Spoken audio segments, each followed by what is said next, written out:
দেখো এই ছোটটা সিটার অবস্থা দেখো বসবে না বসবে না আবার ব্যালেন্স যেন না পড়ে বইয়ে পড়ে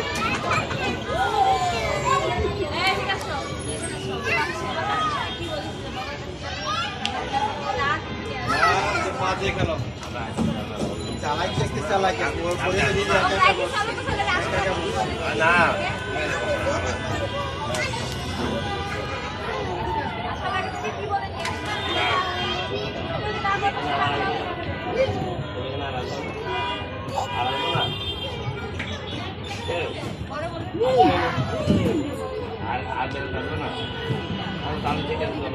আস্তে